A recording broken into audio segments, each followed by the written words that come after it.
Hello, ladies and gentlemen. Welcome to another episode of Figuring Out the Fight. We started this series to cover Mayweather-Pacquiao. It's over. We never have to talk about it again, and there's so many other fun fights coming up to discuss.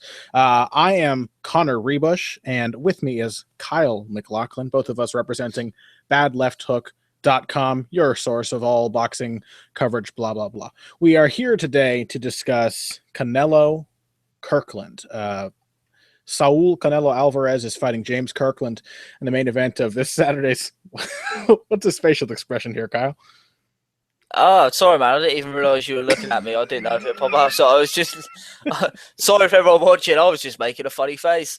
I didn't even think you were watching me. Maybe that was my. To be honest with you, man. As soon as you said about that fight, Canelo versus Kirkland, a little smile came over my face because I think a little smiles coming over everyone's face over this fight. Here's a good question to open up the preview, Kyle. Is boxing dead? Maybe to a casual audience after last weekend, man. But, look, and I always ask, can I curse? I'm going to assume the answer is yes, but fuck the casual audience. Yes, we need them in. Yes, it may, help preserve boxing as a whole. But, we've been getting on pretty well without them the last few years in the absence of a super fight and any huge crossover stars. Canelo Alvarez has certainly got if he isn't already a crossover star, which he certainly is. He's probably, the third, fourth biggest draw in boxing right now. You've got Mayweather, Pacquiao, and then probably Klitschko, not in America, although he did all right the other week, but Klitschko definitely in Europe, Germany especially, and then Canelo. So I think we'll talk about the relevancy of this fight in a moment as well. For anyone watching, this isn't going to be a series. This is a small figure out of the fight. We're going to look at the relevancy of the fight, who these guys are, for anybody who's not sure, and then a little stylistic breakdown, I'm sure.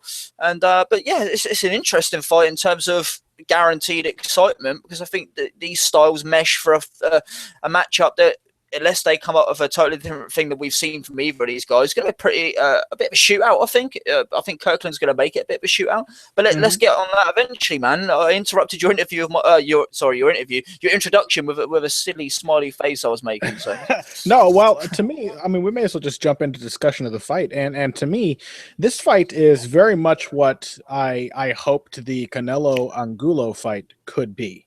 I thought that fight would be an interesting test of what I considered to be Canelo's most impressive developing skill, which was his ability to transition from defense to offense, something that he had been clearly working on in fights leading up to that. And if you watch training videos of he and his trainers, it's clear that he's still working on that, utilizing hip movement in the pocket and firing counter punches, leading and setting up punches with head movement. He did that beautifully against Austin Trout. He did some of it against Floyd Mayweather, though, of course, he was frozen in his tracks for portions of that fight. And he did do it beautifully against Angulo as well. But again, Angulo was not himself in that fight. He was certainly a shell of his former self. James Kirkland could also be a shell of his former self. We will discuss why a little bit later. But he is, at the very least, what Angulo was advertised to be. He is an aggressive southpaw with heavy hands who takes a great punch. And he just has a tendency to be in very exciting fights, which makes him an interesting foil for the boxer puncher, Canelo Alvarez. I want to touch on that point before I move on to anything else. Stylistically, Kyle, I see Saul Alvarez as a boxer puncher. And it baffles me, since everyone's got Mayweather-Pacquiao on the brain, it baffles me that people were going around in the aftermath of the Mayweather fight saying, oh, I thought Canelo was going to muscle him around and brawl with him. And Canelo has never, ever, ever done that. He has always been a boxer puncher for his entire career. And yet we have this idea that he is just this swarming force of nature knockout machine, a brawler, and he's not. James Kirkland is that. So we get to see a contrast of styles here. And I think people are still kind of erroneously expecting this to be two sluggers going at it. What do you don't see the fight that way, do you? No. I want to touch on that as well because I can't tell how many times over the past few years where I've just sort of gone off on one because people have said, oh, wow, Alvarez, he's a classic Mexican, he's a swarmer. And if you watch a highlight package of him, especially the kind of one produced by like HBO or Showtime or whatever, and you see him, he has Lopez on the ropes or whatever, and he unleashes this very fast combination, he digs into the body, and you think, wow, man, he obviously covers distance really well like a Mexican, and he just unloads. He doesn't. As harsh as people are going to think this sounds, Alvarez is a plodder. He is not good at cutting the ring off. He is getting better at doing it, as you say, with head movement. He's the kind of guy who will more follow you to an extent, wait for the punch, slip inside and edge a bit closer. He's not the kind of guy who's going to be really like, a lot of people assume that every Mexican fighter is a kind of Julio Cesar Chavez master pressure fighter, although Chavez is obviously a complete fighter, but he is known for pressure fighting. And they forget the amount of stylists that Mexico produces. And I think, if anything, Alvarez, although he's not really comparable to him in terms of his style, is more of the Salvador Sanchez breed, where he will use deft head movements to get a shot off, land a clean one, spin out, and then, and go to work, basically. To me, Alvarez reminds me of, this might sound kind of weird and blasphemous to some, but he reminds me of Joe Louis more than anything else. He's not fleet-footed. He's not very agile, but he keeps himself on balance. He throws good, tight punches. He's got defense that is not incredible, but respectable enough to set up that offense. He's an offense-first boxer-puncher. And I think I'm okay with that. I don't need him to be a classic Mexican. I don't need him to be like I'm blanking on Mexican examples now, but people expect all Mexican fighters to be Marcos Maidana. And of course, yeah. If you're looking for Mexican pressure fighters, you're looking guys, even the more educated guys that are probably a bit more of a boxer puncher type, or someone like a Ruben Olivares or something, is known for when he unleashes that brutal combination that floors you. Juan Manuel Marquez, very clever counterpuncher, but he's known for being a Mexican style of counterpuncher. And I get it. Exactly. That's a cultural thing, but boxing has such a deep history in Mexico. It's kind of idiotic to assume that all Mexican fighters are going to come with the same style. And Canelo is a clear example of a guy who has, for some reason, been pigeonholed into a category to which he does not belong. I think the one thing that separates Alvarez from, what do you say in America? Alvarez? Alvarez. No, it's Alvarez. Yeah, that's okay. So Alvarez, the problem with him is, the difference between him and a lot of Mexican stylists, even the guys that are a bit more cagey that we've just described, is that he has a pretty low work rate. Even the guys, the Mexican boxer punchers or boxer types, they would really get stuck in. I mean, a lot of people in the modern sort of fandom would think that a boxer is a low work rate, running away type of boxer, that kind of athletic product of the last amateur system that we had, and the 4 2-minute rounds and the head guards, etc., etc. Mexican boxers never like that. Even Ruben Olivares, in his boxing heavy performances, like in the Alexis Arguello fight, he's getting stuck in there, and he's moving so he can get back in and get back out again. Canelo, and I think this is mainly down to his weight cut and the fact that he probably trains, even though, as you say, he's drilling a lot of things in the gym and trying to get a lot of muscle memory in terms of head movement and countering. And in the Angulo fight, that was perfect, especially the closing sequence where he finished Angulo off. That was, you saw it was all coming to work. And I think the Mayweather fight was great training, really, because it was a shame that his best learning fight had to come against the very best fighter he's ever going to face. Yeah. Getting back on topic, I think that Alvarez will feel liberated when he stops cutting, because he's a guy who was, I think, a welterweight for early point of his career. Now he's fighting at 155. He's like a catch weight between junior middleweight and middleweight. And I think for a kid that's growing and for a kid that is learning, he needs to ditch the extra few pounds, fight at middleweight, and I think if he spends less time cutting weight and more time honing his skills, he'll get even better. And I think his work rate will increase. I think he needs to pace himself. He's not scared to throw punches, that's for sure. I mean, a lot of people thought earlier on in his career, after he got dropped by Cotto's brother, that, or definitely looked like he was about to be dropped by him, that maybe there was a problem with his chin. He seems like a really tough little kid, man, and he can hold a shot really well. I think he holds a shot better than Kirkland. Kirkland gets hit a lot, and I think people assume that he's a bit of a sort of balls-to-the-wall warrior, which he is. But he gets hurt a lot more than Canelo. And even though he's a harder puncher than Canelo, I think if there's going to be a knockout in this fight, I think Canelo's going to knock Kirkland out. Now, what do you think? Well, not only is Canelo durable, but he is a far better defensive fighter. And here's another opinion that's been floating around ever since the Mayweather fight. And I'm going off on tangents here, but whatever. We'll discuss this fight however we please.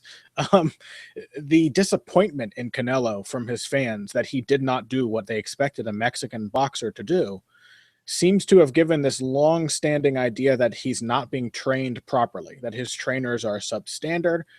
I got to be honest. I think his trainers have done a really good job with him. I think he's come along really well, and I think we've seen some. I mean, he was even showing new tools in the Angulo fight that he almost seemed to have picked up from Mayweather. He was using his hands after punches and keeping contact with his opponent and measuring and controlling them and walking them into other shots. I think he's coming along really nicely. I feel like an alien because I've been impressed with what his trainers have been doing, whereas other people seem to be severely disappointed. I don't see any grounds for disappointment. I see a defensively sound guy, and as to the point about moving up to middleweight, I mean, would Canelo not feast on the same opposition that Gennady Golovkin has been knocking out recently?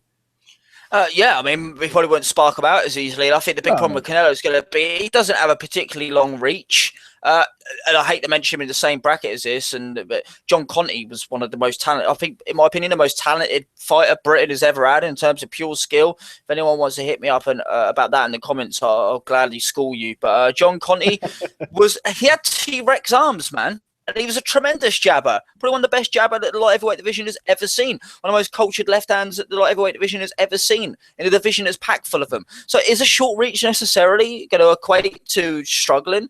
I don't think that's I think they will, because Daniel Gill is not. I was just going to say it's not like Gill has long arms, and he's one of the better boxer types in the division. Yeah. So I think Canelo would be, he's a pretty strong kid, and I think that he'd do pretty well there. The only issue is going to be, and this may be an issue in the James Kirkland fight, is that although he is good defensively, and he's not that fast off the front foot, he's not that fast off the back foot. I think that's why they're working on a lot of upper body movement as well, because you're going to be able to get close to him. Kirkland's going to be able to get close to him, so he needs to know how to deal with that. Shelling up, when you're a low output kind of guy and you require to be pushing off the front foot, not walking your opponent down. But you see Canelo, when he lets his hand go, he really digs in his shots. He's not the kind of guy who's going to be able to stand up against the ropes all night and counter and be able to put a dent in his opponent. They're going to have to teach him how to time his opponent coming in and catch them with shots that are going to make them walk into them. He's got to catch his opponents with their momentum. And Kirkland is the kind of guy who's going to be steaming in the Canelo, and Canelo is going to be able to catch him with that improved defensive movement and counterpunching, and I think he might have him down, man. And I agree. I think that's a great improvement for Canelo, given the fact that he's not that quick of foot. He's not all over the ring. He struggles to cut off the ring. He struggles to box off the back foot at times. I think the best possible thing you could do with the guy who seems to have that limitation, especially as he's cutting weight against, these smaller, faster fighters, is give him the ability to defend himself without having to move his feet much. Let him stand in the pocket and have defensive movements there, and then teach him to always fire counters off of those movements.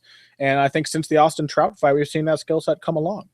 As for James Kirkland, not training with Ann Wolfe for this fight. That's really obviously the big story of James Kirkland here. Ann Wolfe has always been believed to be the secret to Kirkland's success. When he didn't have Kirkland in his corner, that was when he got knocked out by Ishida. And when he did have Wolfe in his corner, those were all of his most impressive performances, most recently, I should say, the performance against Glenn Tapia, in which Ann Wolfe told him that it was his destiny to win, and also said that he'd taken Glenn Tapia's heart and sent him out there now to take his balls. Ann Wolfe is a terrifying force of inspiration in the corner. She's a general. And so I think people rightly think that she's the source of his success. How do you think they're right? Do you think Kirkland's not the same without her? Oh, man, 100%. I was going to say it was going to be a pretty seamless transition from Canelo's corner doing the right thing, and it looks like turmoil in Kirkland's corner. I think Ann Wolfe, as you say, she is a general, man. If anyone knows how to deal with like aggressive power punches as well, it's Ann Wolfe. She does not take any shit.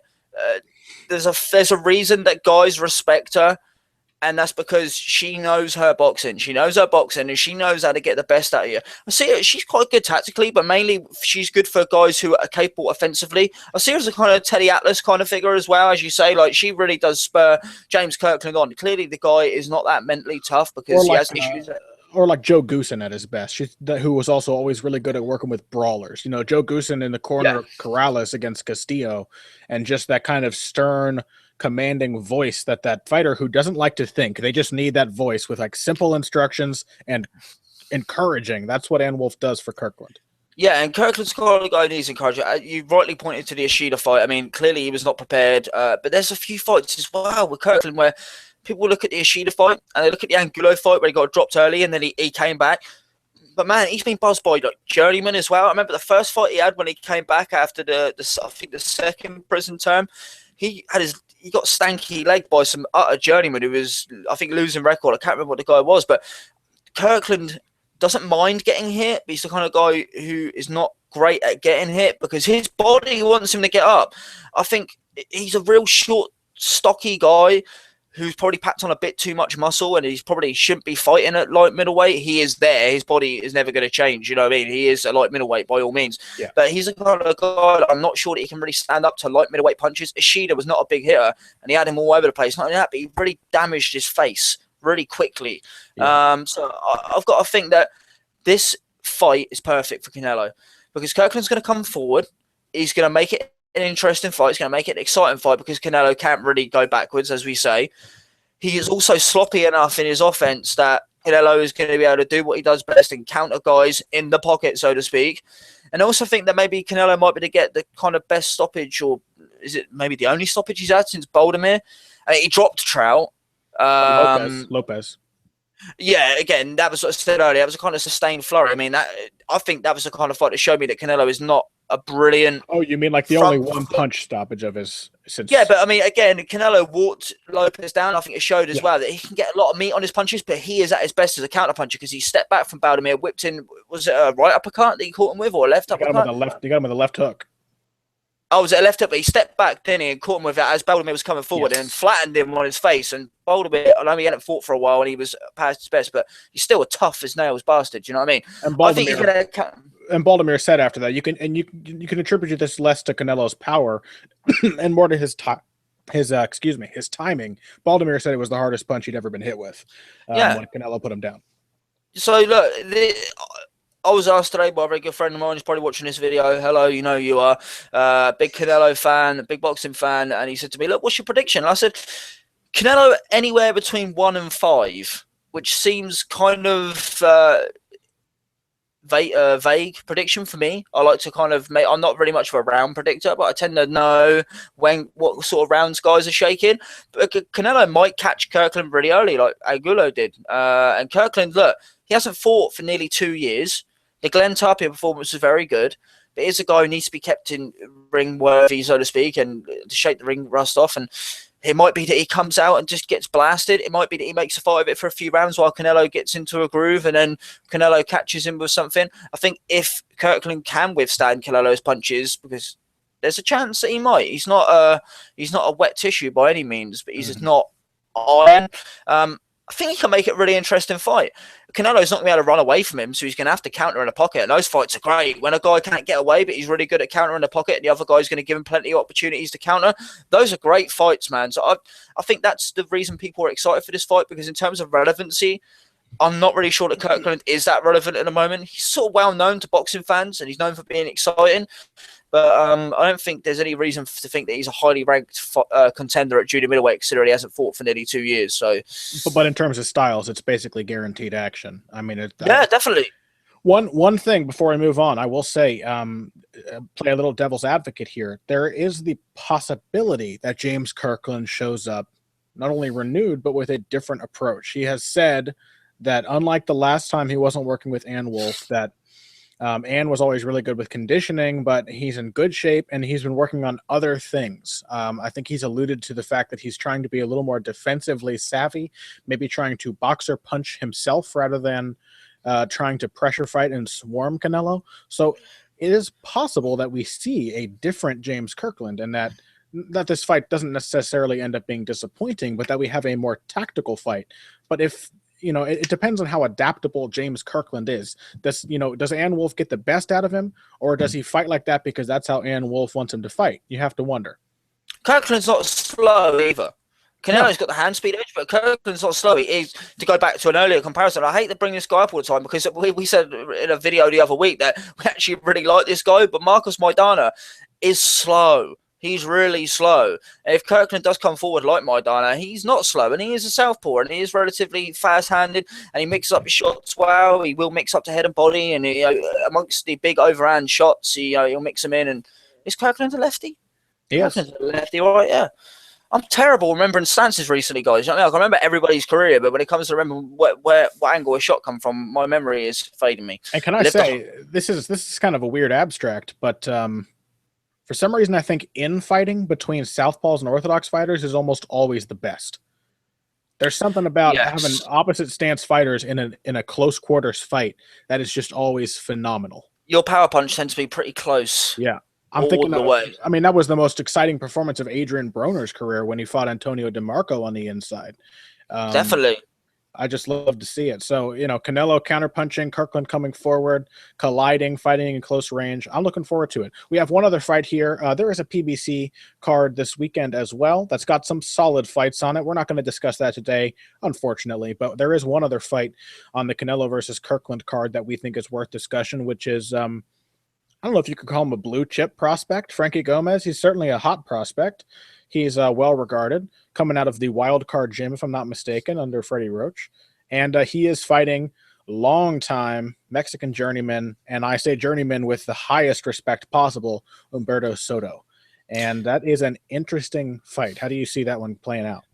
And journeyman's right, and people are going to go, journeyman? How can you say that about a former world titleist or what have you? But Humberto Soto is a journeyman in the classical sense, in the Jose Medel sense, you know, in the I'm a Mexican guy, and if you put your prospect in with me, it's because you actually want him tested and know that there is a very good chance I'm going to beat the fuck out of him.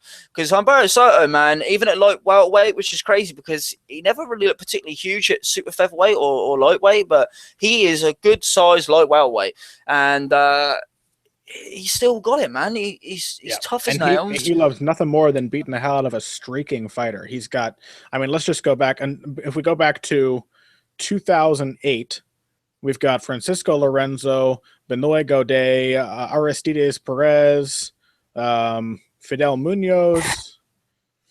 We got Silverio Ortiz. We've got Juan Carlos Abreu. We've got Wilfredo Buelvas. We've got basically, what was that, 8 or 9 fighters, all of whom were on 6-fight or better winning streaks at the time that Soto beat them.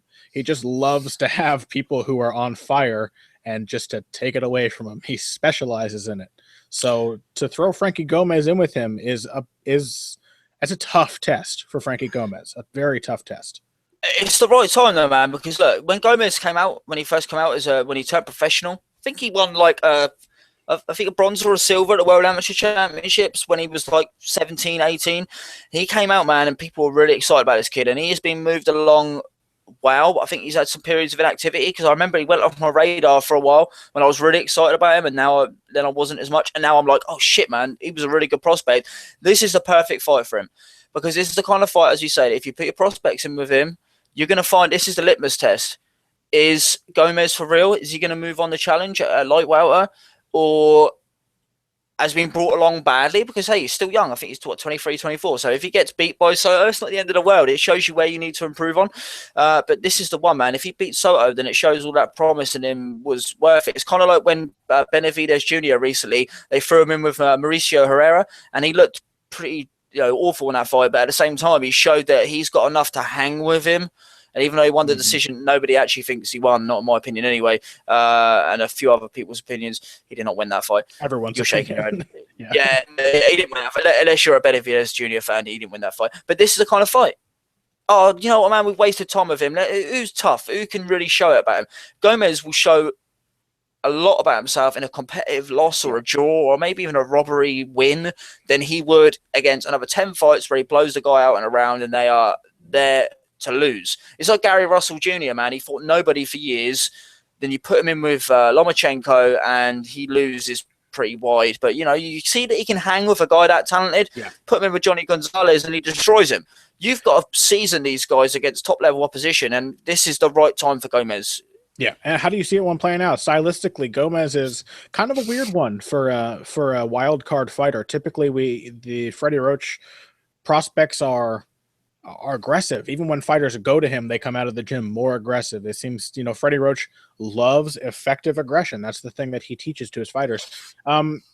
certainly Gomez can do that, but he's almost more of a counterpuncher. He's almost more of a slow, stalking counterpuncher. He likes to give his opponent different looks and hit them to the body when they reach out to touch him. And when they start to really engage, he'll jump on them with powerful combinations. He's got great power in his punches. He's very explosive and athletic. But with Humberto Soto, who's kind of, I guess Soto is another example of the Mexican boxer puncher. You know what I mean? Yeah, and I think Gomez is very much an example of those kind of cagey. I know he's not Mexican. I believe he's a Mexican-American guy from California. Plenty of proper Mexican-style fighters from there, by the way. This guy would have fit in at the Olympic Auditorium or the Fabulous Forum in the 70s, man. He's that kind of Mexican. Soto or Gomez? I'm talking about Gomez, but Soto would as well, man. This fight could easily have been at the Forum in the 70s, you know what I mean? This is that kind of fight. It's a cop-out to say it, but I actually think I'm going to take Gomez because he's the fresher fighter. He's the younger guy. I'm not going to do a Jim Watt and say it comes down to who wants it more. But I actually do think they care about him enough that, you know, even though this is a tough fight for him, I think he's probably still got enough to win a decision. If Soto beats the crap out of him, I won't be completely surprised. But Gomez is really classy. I just hope that this isn't too steep a jump up too soon. I maybe would have seen a few actual solid journeyman types before they got to the danger man journeyman. Do you know what I mean? I actually think this is a really intriguing fight. I'm the kind of guy, I like crossroads fights.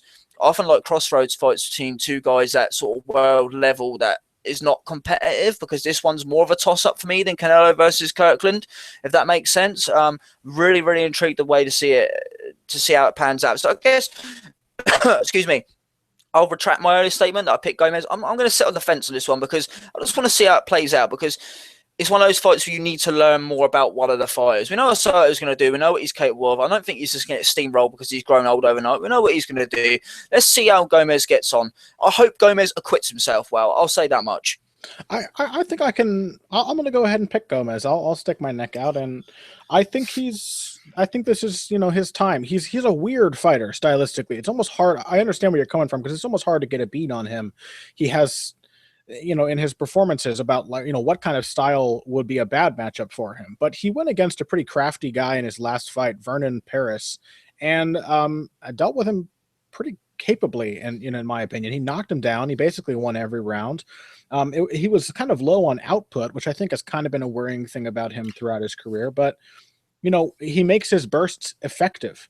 And we said Freddie Roach is all about effective aggression, and Gomez may have less aggression, but it's all effective. And, you know, Soto is a tough guy, but I think this might be Gomez's time in the sun. So I'm going to go with Frankie Gomez. Any other thoughts? Any other thoughts on the weekend's fights before we wrap it up? Yeah, as we said earlier, there's a decent PBC card going on. You've got James McDonald versus one of the Kamedas, or I can't remember, but he's the one that's better than Koki Kameda. Yeah, indeed. And man, they always say Mexican style about Golovkin. That guy's Mexican style. He's in some good fights, man. If anyone wants to watch that, I assume it's free on, is it NBC? It's an afternoon card over there, I believe. CBS. We're getting it in the evening. Oh, CBS. Okay, my bad. Terrible for me to say that. No. So is it CBS or CBS Sports or what? It's CBS. I don't think anyone's going to be offended. I'm sure the networks aren't paying attention. No. I should know what network is. I'm supposed to be an analyst, man. I should know what it's on. It's on Sky Sports in the UK. If anyone wants to watch it, it's on normal Sky Sports. We're not being ripped off a pay-per-view for a card that features Ricky Burns. God bless your soul, Ricky, but you're not worth pay-per-view, mate. He is fighting Omar Figueroa, who's a very exciting fighter himself. Burns is much more of a defensive sort of stand-up European stylist. He doesn't have much power, and he's pretty much past his best. So I'd say that Omar's going to smash him. Although, Ricky, I hope you do well, man. We're with you all the way. James McDonald is a very tall, lanky bantamweight. He doesn't have much pop. I'd say he's a sort of jack of all trades, master of none. I think Kameda's probably going to beat him up, but it's a pretty interesting fight again. Very interesting for anybody that doesn't know is that James McDonald has the interim WBA title. Kameda has the WBO title. McDonald is not ranked. I assume that PBC are going to follow suit with their other cards and not mention any of the bouts, because it's actually only for McDonald's interim WBA or WBA regular. Sorry, who gives a shit actually what the ins and outs of it are? But yeah, they're only fighting for one title, even though it is in essence a kind of unification. So keep your eyes on that one. I think there's a few good fights on that card, man. It's pretty good. So in the UK, we get it about 8 o'clock. We get about 8 o'clock in the evening. I think you guys get it mid-afternoon. So Yeah, looking forward. It's a good weekend for boxing. It's a nice one to follow up on Mayweather Pacquiao. You can kind of just turn your brain off a little bit and enjoy what should be some entertaining fights. So Definitely, man. Yeah. Thank you, everybody, for joining us. We had a lot of fun previewing the fights. Hopefully, we have even more fun watching them this weekend. I have been Connor Rebush. This has been Kyle McLaughlin. You want to get to us on social media, you can do that on Twitter. I am at BoxingBush. Kyle is at Ferocious Flea. And, of course, you can find this video, future installments of Figuring Out the Fight, and lots of other boxing-related nonsense and otherwise on badlefthook.com. Before you leave, please give this video a like and subscribe to MMANation.com on YouTube for all future videos like this. Thanks again for watching, guys, and we'll catch you next time.